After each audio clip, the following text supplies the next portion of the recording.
Testing, testing. Hi, everybody. My name is Dr. Jonathan Karp. I'm a dermatologist from Miami Beach.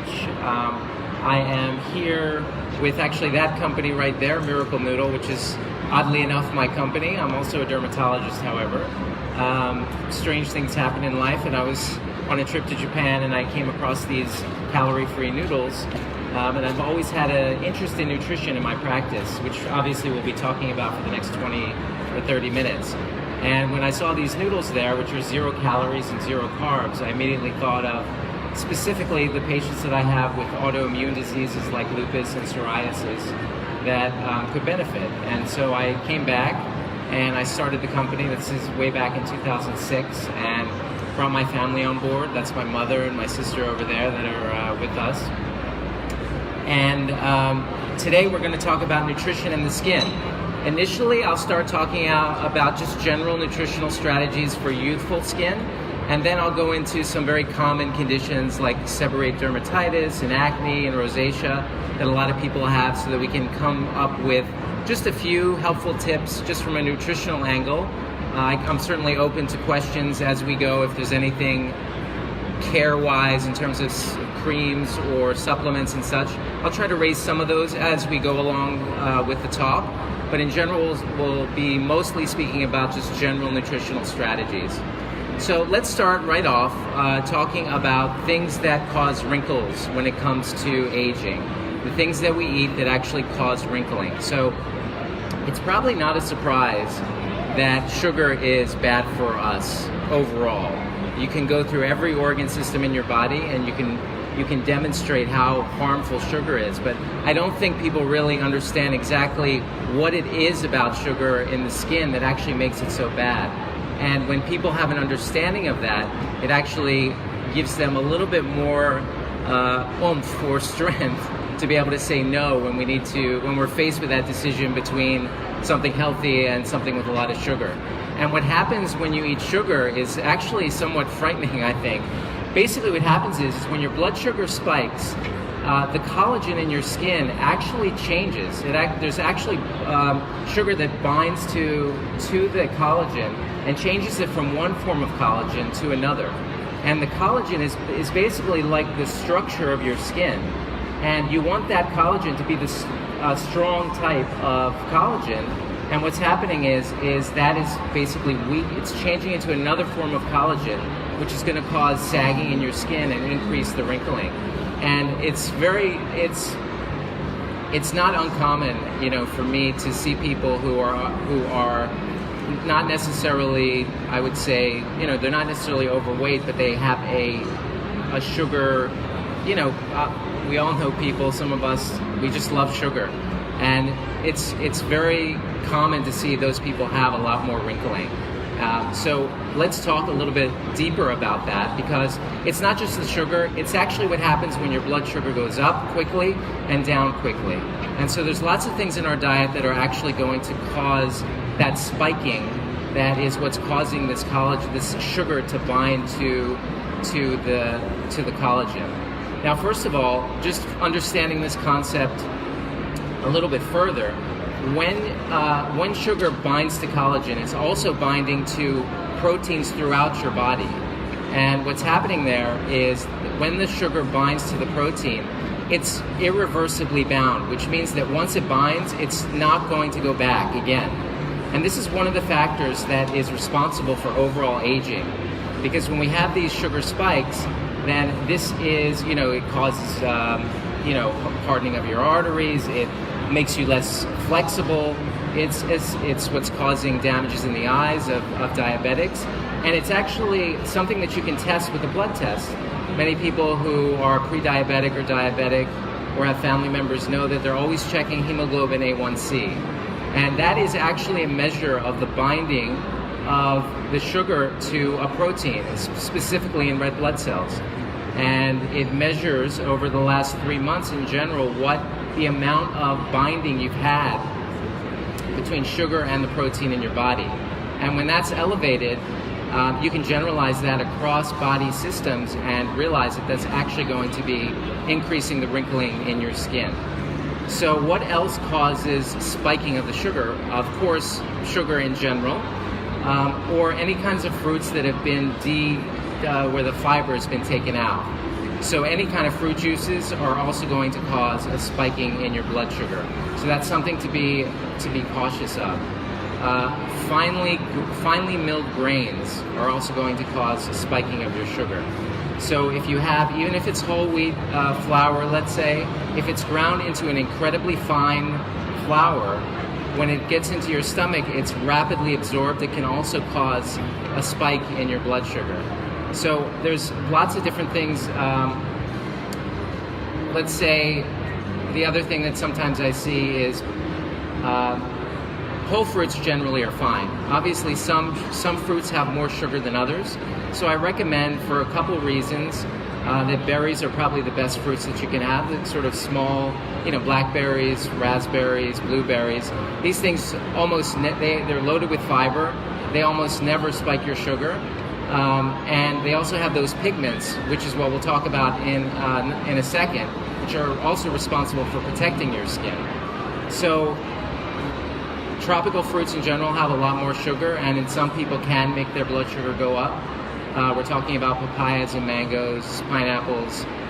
Not everybody will have a sugar spike, so it's difficult to say if that's going to be for you, but as a general rule, most tropical fruits, if you're eating more than one serving, which is quite easy to do with those.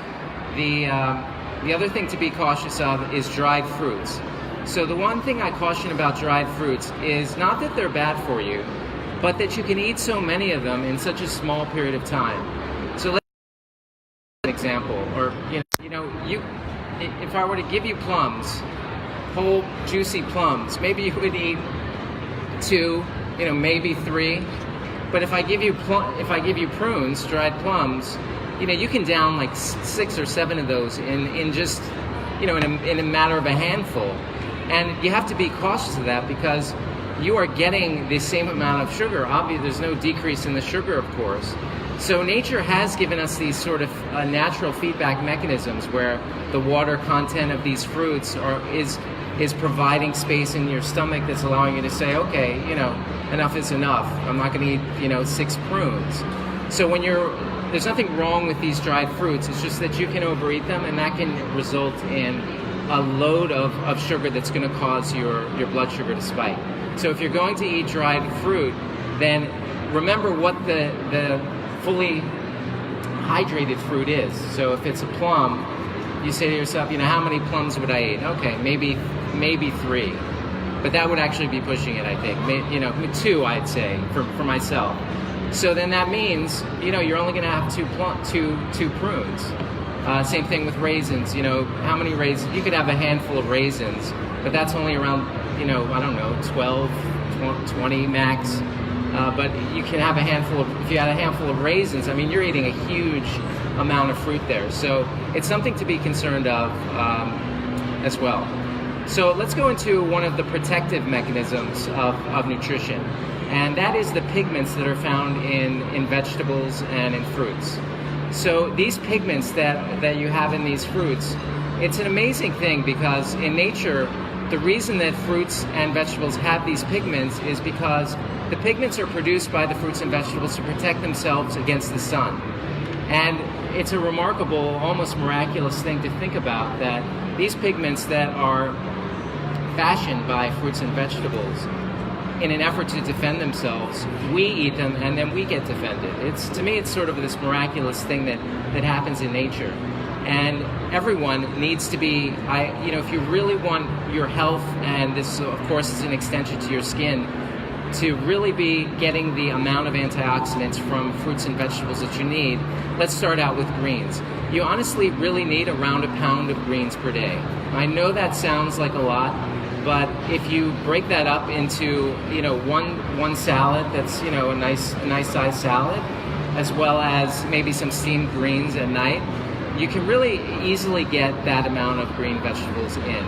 And the best vegetables in terms of greens are the cruciferous vegetables.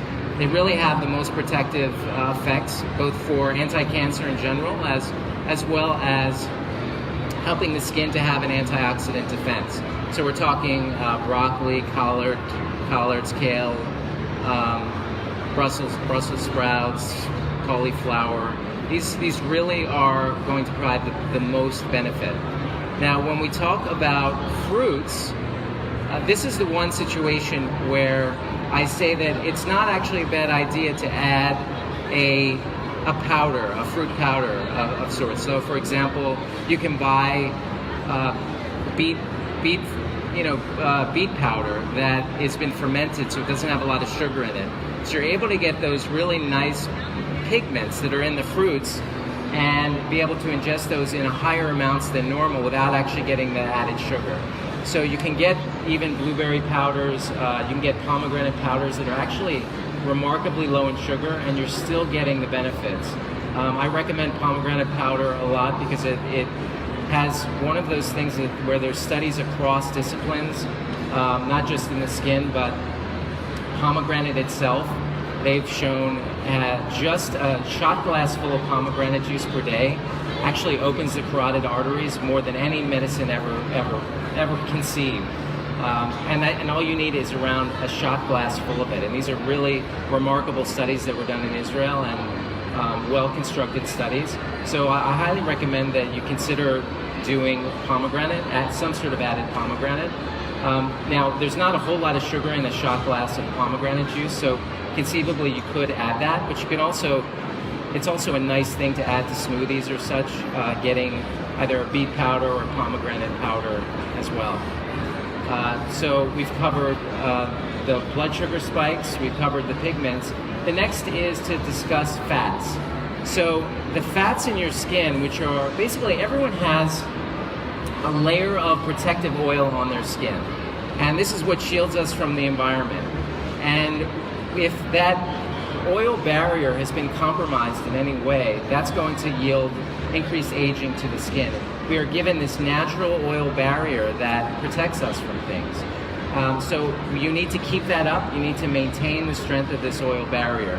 Now, you'll read a lot of things on the internet about how omega-3s are very good for your skin and such. Actually, there's very little omega-3 in your skin. And while if you have inflammatory conditions of your skin, omega-3 can be helpful, it does nothing to provide the oil barrier that I'm talking about. The oil barrier is constructed of what are called omega-6 fats. And omega-6 fats are often vilified these days because in North America, the general person is eating way too many omega-6s to omega-3s. In the past, years and years ago, the average ratio, depending on the society, was anywhere between 1 to 1 part omega-3 to 1 part omega-6 to 1 part omega-3 to maybe 3 or 4 parts omega-6. In North America now, the average in the population is 1 to 20. So we are eating way too many omega-6 fatty acids. And where you're finding the omega-6s is in seed oils. So corn oil, sunflower oil, safflower oil, and all of these oils. Let's take corn oil as an example. You need to soak corn. First of all, think about corn. I mean, how much fat is in corn? It wouldn't be a natural extension to think that you would ever get corn or ever get oil from a piece of corn. But the way they make these is they soak them in hexane baths to take out the oil. It's like an organic chemistry lab. It's not a natural part of human society, of human culture, to be eating a lot of these seed oils. And when you take the fat out of its natural protected barrier, it's very susceptible to going rancid.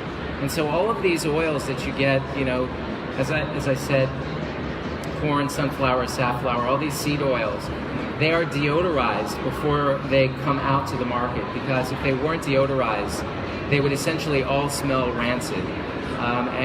They're marketed as heart healthy and they're marketed as healthy oils, but they are not. And they've entered modern human consumption in the last 100 years. They were not used, before maybe 100 years ago, and they've proliferated, and they're responsible for a lot of this ratio mess up that we have. So when you get those type of oils, think about this natural oil barrier that I've been describing as like a brick wall.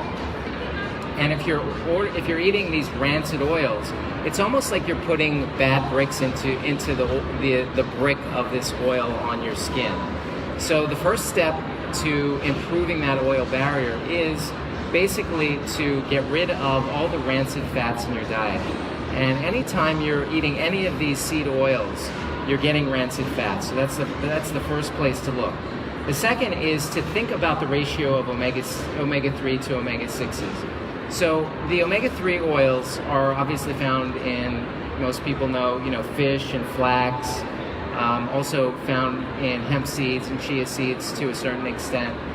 And the point about it is, also you have to be careful of where you're getting these, because omega-3s are very, very, all of these oils essentially are very, anytime you take them out of their natural environment, they're very susceptible to going bad. So a lot of the fish oils, as an example, when you get if you take them and you get that fish burp or whatever, where you taste the fish, most of the time that is not most of the time that's an indicator of rancidity.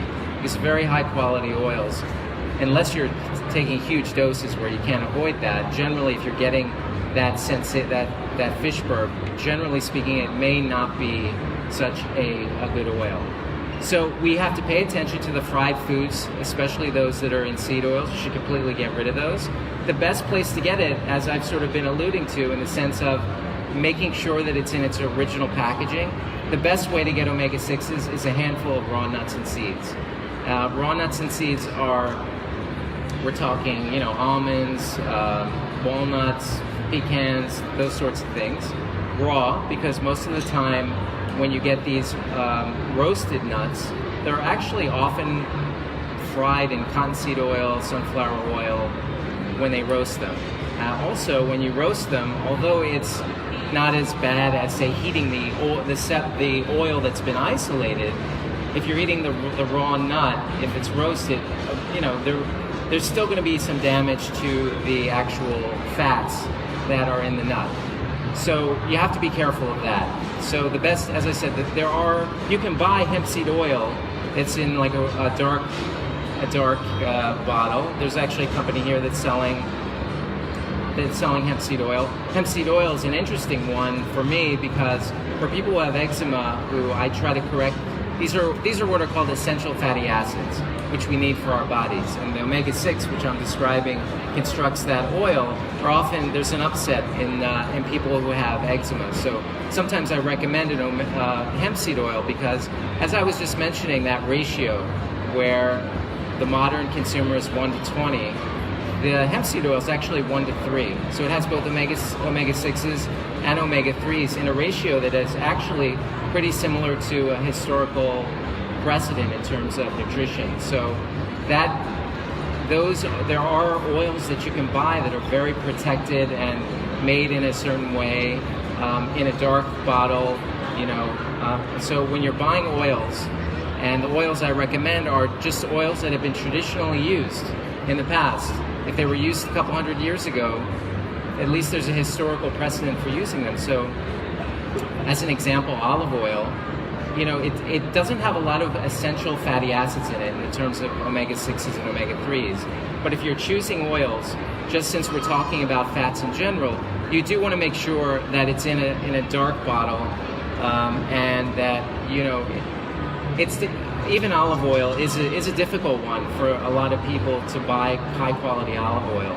There have been several books written about how olive oil has been, the business is sort of a nasty business. And I have a friend who's actually an olive oil judge. He travels around the world sampling olive oils, and his palate is so sensitive he can taste rancidity to like 1 part per billion or something. And amazingly, if you go to a store and you just randomly select an olive oil, chances are it's rancid. It's really remarkable. So you can look for organizations like the California Olive Oil Council, or even most of the olive oils that have gone to be entered into legitimate competitions that have a long history. If they've won awards, not only are the olive oil judges assessing the quality from taste, but they're also very talented at tasting rancidity and looking into how these olive oil farmers grow their olives. Because when it comes to olives, when you press early on in the season, you have a lot of phytonutrients that prevent oxidation, but you don't get as much oil. And so the farmers, they want to have the highest yield, and so they'll wait till the end of the season to press the olives when the antioxidant count is less, and so it goes rancid quicker. But they're farmers and they want to make the most olive oil. So the farmers that are working with very high-end olive oil producers are really going to be making sure that they're pressing early, and once it's pressed, it's put into light protected containers, and then it gets to the stores. So it is something, I don't mean to cause confusion or alarm, but it is important that overall health, fats are very important in your diet, and you want to make sure that they're pure and they're whole. So that's very important. Okay, so let's talk about some very common skin conditions. We'll first start talking about acne and rosacea. So acne and rosacea are sort of on a spectrum of the same condition. So some of the rules are basically going to apply for just general healthy skin in general. So for acne, it's the same thing. If your blood sugar goes up and down, that's actually going to cause a lot of acne. High levels of animal protein are also going to cause, especially dairy, also cause acne. And what's happening there's a release of a hormone called insulin-like growth factor. And when you have high levels of insulin-like growth factor, you are not only have an increase in acne, but it's also a growth hormone, which means that it's the reason that people who eat an enormous amount of animal protein have higher levels of cancer, as well as diabetes, because when you get these spikes of insulin-like growth hormone, that is a growth hormone that is, if there are precancerous cells in your body, are going to be increasing the growth there. And there's so many studies now that across the board, it's, nutrition is always one of those things where every day on the news you hear, this is good, no, now this is bad, and it gets very, very confusing. But I can tell you that when it comes to excessive amounts of animal protein, there is a consensus that it's just generally not going to be good for you for a whole host of reasons. And it's another reason why fasting has shown to have so many benefits, not just in the skin, but across the entire body. And the reason is because there's something else that gets elevated when you're eating a high level of animal protein, and it's something called mTOR. And mTOR is also associated with accelerated aging and increased cancer, as well as a whole host of other things. And this is raised very high with all sorts of animal protein. And so let's talk a little bit about how high am I talking about in terms of animal protein. Well, I can assure you that, unfortunately, in North America, the majority of people are used to having some form of animal protein at every meal, whether it's eggs for lunch or a chicken salad for lunch, and a portion of meat or chicken for dinner. This is unprecedented in human history, to be eating this amount of animal protein. It's the norm for us, but if you look at it in the broader context of history, it's perverse almost. Even though to us it doesn't feel that way, because we grew up with it. We feel that's just, what else are we going to eat? We get the news, there's a lot of advertising. It just becomes so standard for us. So one portion of animal protein in one of those meals is probably okay for the day. But if you're eating animal protein at every single meal, there's nothing healthy about that. There's nothing good about it at all. And we have to, I don't know how society changes in this, but I can guarantee you from a scientific perspective, cross disciplines, whether you're, whatever dietary paradigm you subscribe to, if they're advocating a lot of animal protein, I can guarantee you that is never going to be a good thing.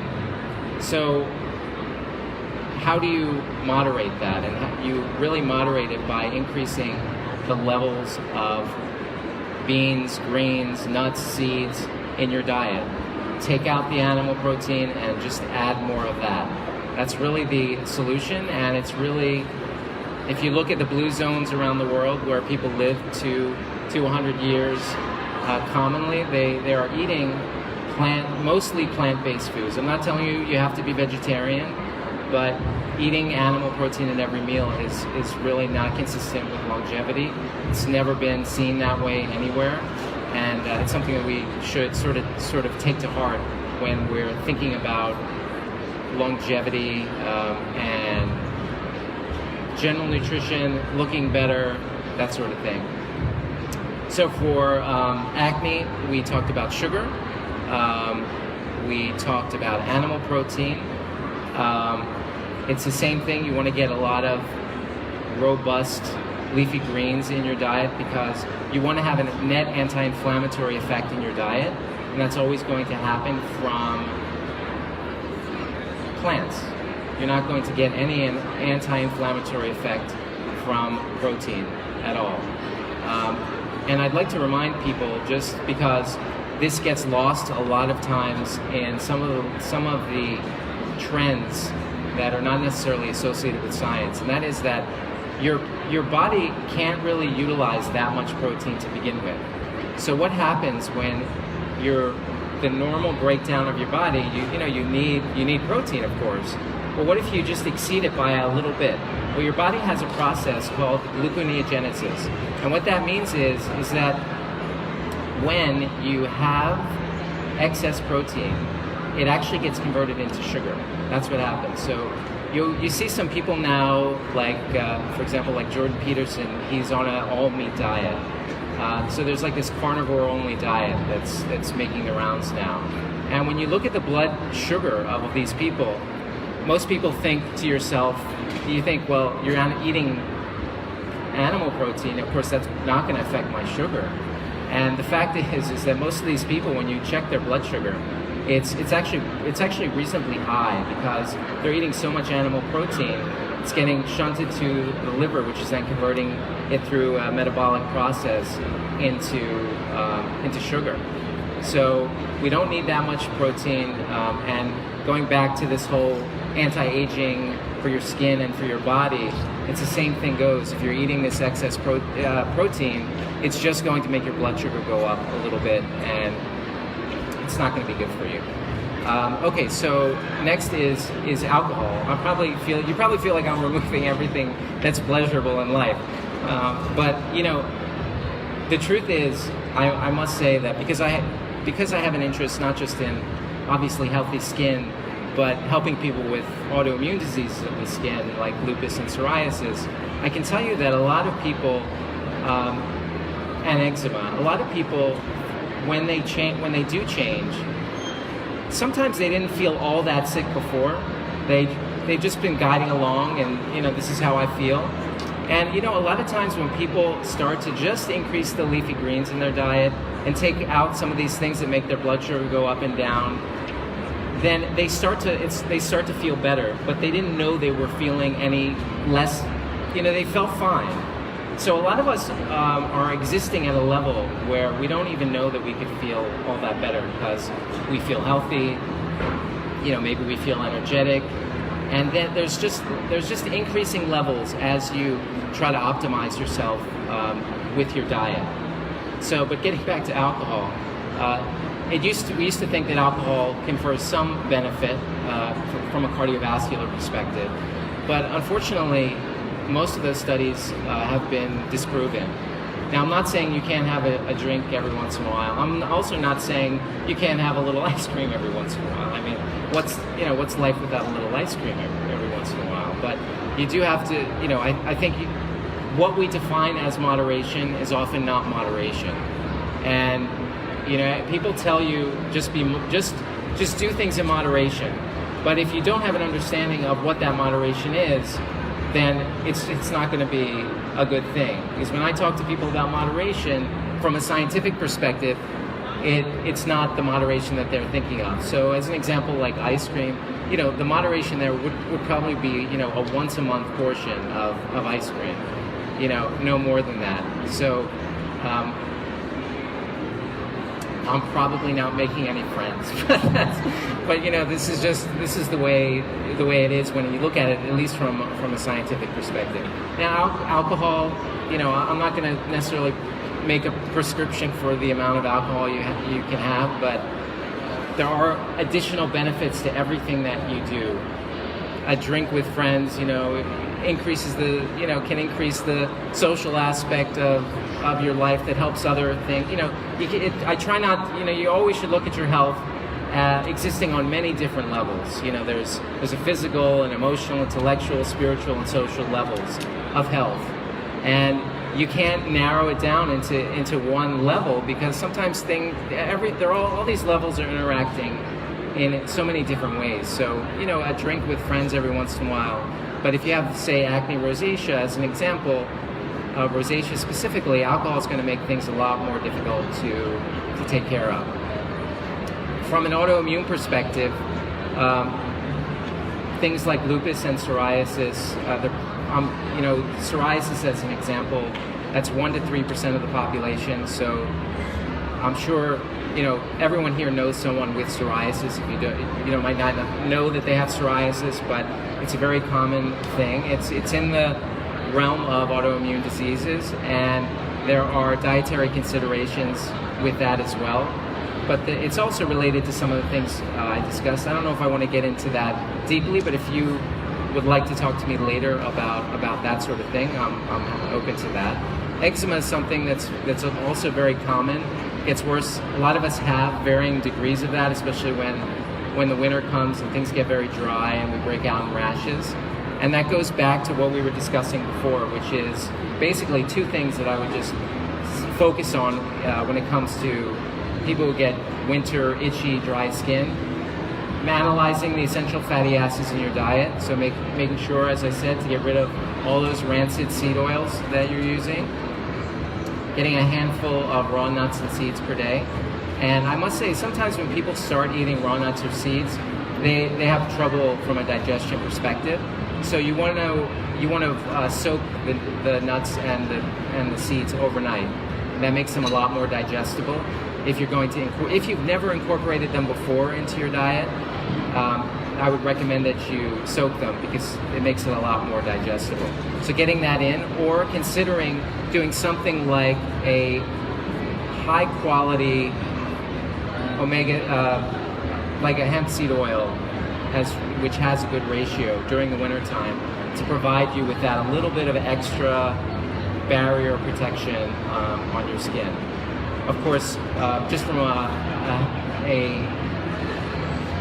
taking care of your skin perspective in the wintertime, I'd like to discuss one thing about soaps. So generally, old-fashioned soaps were meant to take the oil off the skin. They were meant to degrease your skin. So as we've learned, that natural oil barrier that we have, which is very, very sensitive, if you're using a traditional soap, that's going to take the oil off your skin. So traditional soaps are often like Ivory, Irish Spring. A lot of the Bath and Body Works soaps actually are pure soaps. So if you have itchy skin in the wintertime, you know, they smell great, and every time I tell one of my patients they have to stop some of those, they protest because they love the smell and such. But if you're getting itchy, dry skin in the wintertime, you really need to be careful with that. So what soaps can you use? They're called Syndet bars, which basically they are like Dove, olive oil of Olay, Purpose soap. These sorts of soaps, they're not actually true soaps. They don't emulsify the fat on your skin. The other thing I'd like to mention in that regard is when you are washing, you know, it used to be years ago, we would come in, maybe we were working in the fields and we were dirty and we needed to soap ourselves up from head to toe, scrub our skin and get the dirt off.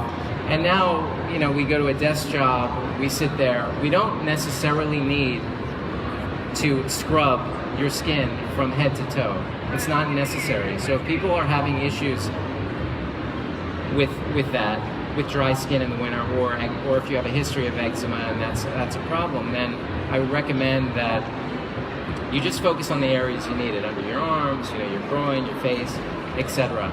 when you're taking care of your skin. And then of course, when a lot of women especially like to use washcloths or buffing things. These things also damage that natural oil barrier of your skin.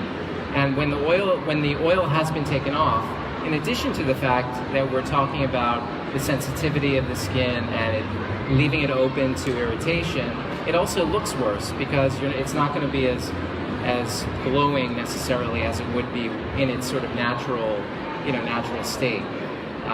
So that, I think, is so be careful with the scrubbing of the skin. After you get out of the shower, just lightly pat your skin dry and then use a lotion. I could speak for an hour on lotions, but that would probably go a little off topic. So we covered a lot of different things. We spoke about being careful with understanding all the things in your diet that are going to affect your blood sugar. We focused a lot on these fats because they are remarkably important, not just for your skin, but for your overall health in general.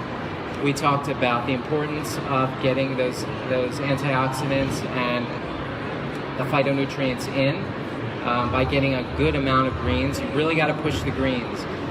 It's just for everything. It's just the way it goes. If you're having trouble with digestion of those, then start with steamed and cooked greens to begin with. Some people do have trouble initially when they start increasing the amount of greens in their diet if they're raw. They have a lot of people.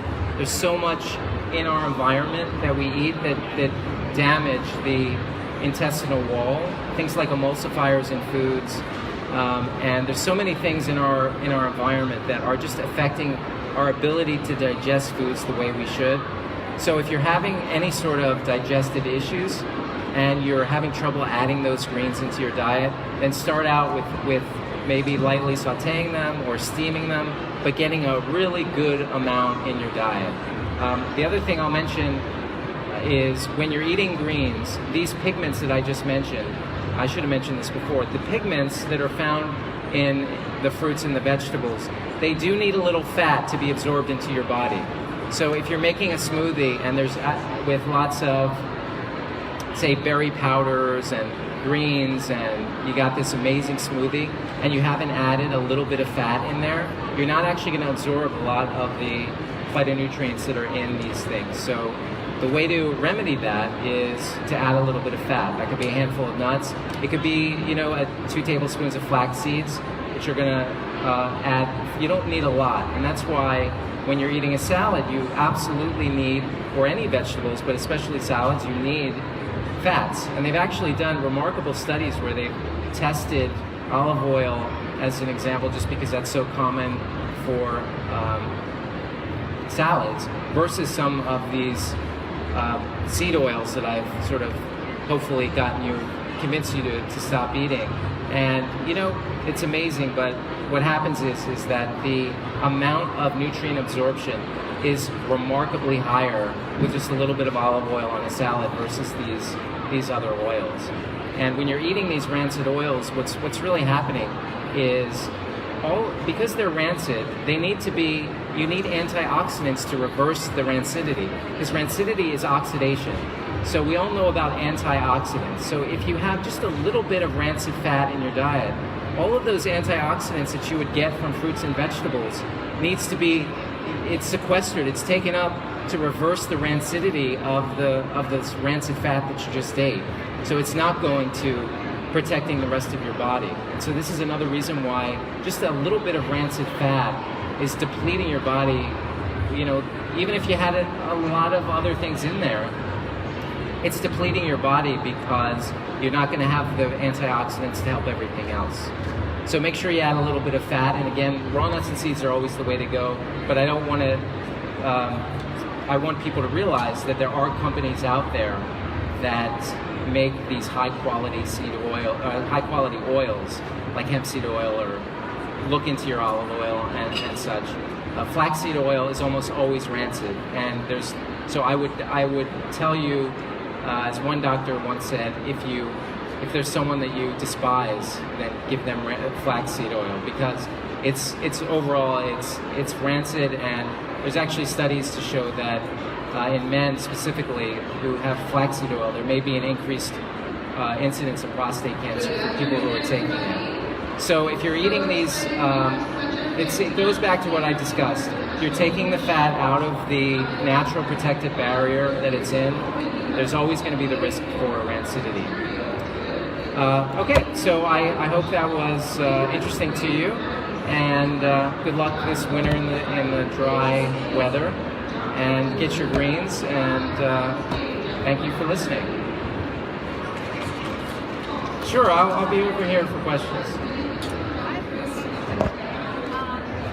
What do you suggest for pregnancy, for stretch marks, and I have a pregnancy mask? Yeah, let me turn that on. So, okay, so, wait, let me get this, figure out how to take this. Okay, so stretch marks, honestly, there's Retin-A does help a little bit. You can't really do that now, but afterward, the stretch marks will fade afterwards. There's honestly, there's not much you can do.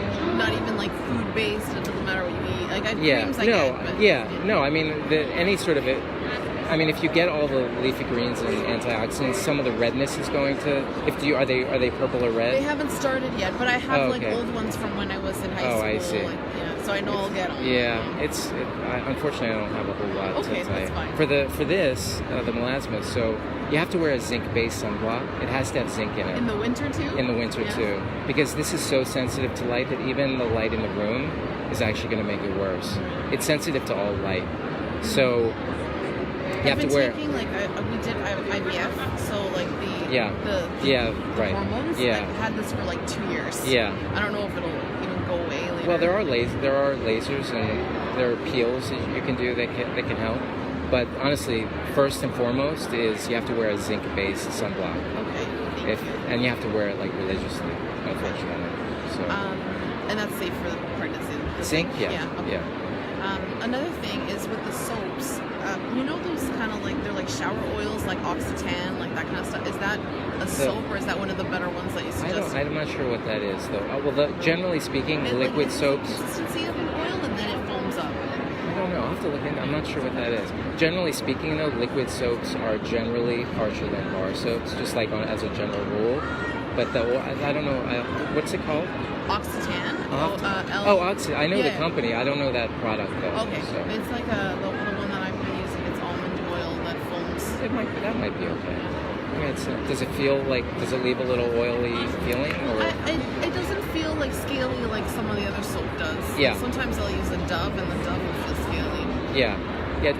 Well, yeah. Are you taking any omega-3s for your baby? I eat a lot of fish. I like fish. Yeah. Okay. I eat a lot of fish. So I always tell people when they're eating a lot of fish, so the acronym is SMASH: salmon, mackerel, anchovies, sardines, and herring. Those are really the safe ones. Trout? Yeah, trout is not necessarily, unless you know where it's coming from, and it's. So salmon, mackerel, anchovies, sardines, and herring. Okay, yeah. Thank you. And the salmon should be, Alaskan salmon or whatever. Wild. Yeah. Okay. Anchovies are great. What's that? In the can, right? Yeah, because I guess you can't get them Yeah, in the can. Another thing too is my hands crack every winter. Yeah. I don't know what to do anymore. Like bleeding. Yeah. It's already started. It's November. I don't know. Yeah. Well, do you eat a handful of nuts and seeds a day? A microphone a day. Yeah. Is that what you should do every day? You should. And then what lotions are you using? How often are you washing your hands? I wash my hands a lot. Yeah. Do you have any other kids or? No. No. Okay. So, I mean, you have to decrease the hand wash probably in half, and then you need to put lotion on every single time you wash your hands. Is there a lotion that you suggest? I like CeraVe. Have you heard of that one? Yeah, it's unscented, right? Yeah, they have several different kinds, but generally speaking, CeraVe is. So my granddaughter, she 2 years old. Yeah. She have eczema. She Yeah. Now they started on the chest too. Yeah. So you say good hemp oil. A little bit hemp seed oil. Hemp seed oil. Yeah, like a teaspoon in the morning and evening. No, not on the skin. Ah. Yeah, but she should be moisturized really, really well. Both. No, no. Just Yeah, one teaspoon. but she needs to moisturize her skin. The thing, cream, no. Yeah, no. CeraVe would be What the is one. the CeraVe? I'll write it down. Yeah, Okay. yeah. Even plain Vaseline, just like head to toe, is So one good for teaspoon, kids. it's okay for 2 years old? Hemp seed oil, yeah. Oh, at 3 years old, you probably No, have to. 2.5. Yeah, I mean, it's just it's okay. not going to harm her, but maybe a half Half teaspoon a or something. teaspoon, yeah. Yeah, And after the and then declaration, an allergy-free diet. So, free diet. well, how old is she? She said she's 2, 3. 2 years in August, so Yeah. now 2 years, 2 years, 4 Yeah, I months. mean, it's worth trying a wheat and dairy-free diet for. No, she allergic to milk. Oh, okay. Yeah, she allergic to lactose. Oh, okay. Yeah. She can, because after she yogurt, they take more each. Yeah. More. Yeah. Yeah. She might want to try wheat-free also. Yeah, they don't give it cheese, they give it Oh, milk. okay. Wheat. Farina. Okay. Farina. Yeah. No good flour?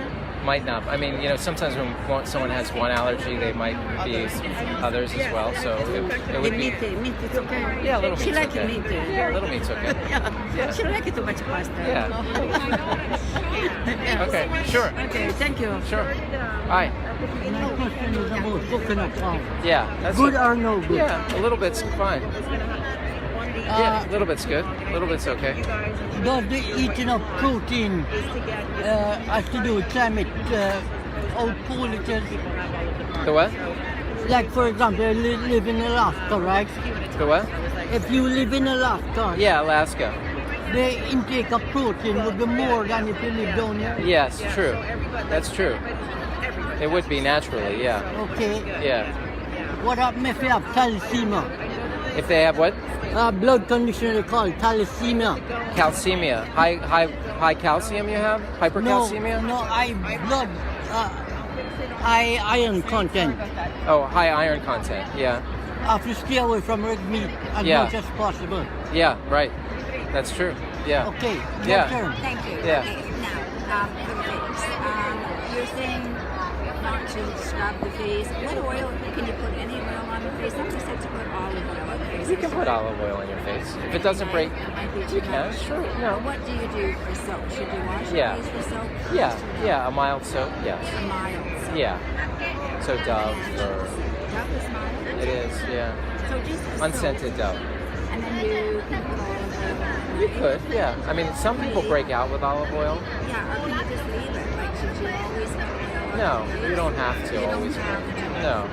I was putting it on and I sort of left it. I thought, this is so oily. So oily. I don't know. Yeah, I mean, I could have talked about what I think the optimal topical, I think, there are creams like Retin-A, vitamin A based med creams that are great, and there are topical antioxidants like vitamin C that are very good for the skin, and there's, alpha hydroxy acids that can take off some of the dead layer of skin. Is it alright to use that? It is, yeah. Is I there mean, one product that's good that has everything? no, you'd have to, I yeah. once bought a lot of that stuff and I just Yeah, threw it in the garbage. I know. It's really silly. I ought to make a video or something about that. Yeah, it is such a good for the face. And then when you bare your face, it's more fragile. Like the skin is different. Yeah. You don't have to do anything necessarily, but yeah. I have done Water, it. yeah. To me, it seems strong. Some people react to, Is that good or not? I mean, I don't think there's anything special about it. Yeah. It can be, yeah. Probably good for acne, but just good natural. Yeah, not natural, but like a Dove type soap. Because a natural soap, unless you have really oil, sometimes people have such oily skin that something like Ivory or Irish Spring, what I would call a natural soap, because they're made from like lye and, Get like one from the soaps, special soap. Yeah, but sometimes like places like, as I mentioned, like some of the Bath and Body Works or Lush, that company that Lush, those are often traditional soaps. So they work by stripping the skin of its oil. Oh, they do. But some people, if they have very, very oily skin and they like super oily, Yeah, so everybody's different, you With know. dries, and you mentioned really Yeah. should it be a special cup? Or I have to Unscented. Unscented though. regular. Unscented though. Look at the ingredients. That's interesting. Yeah. There's It's not really soap. That's the thing. No. Soap, I mean, in the sense that it's not like sodium hydroxide and, you know, the way it's different. It's not going to emulsify the fat and pull it off. And should you wash your face with warm water with that and then rinse it with cold? I don't think it makes a difference. Yeah.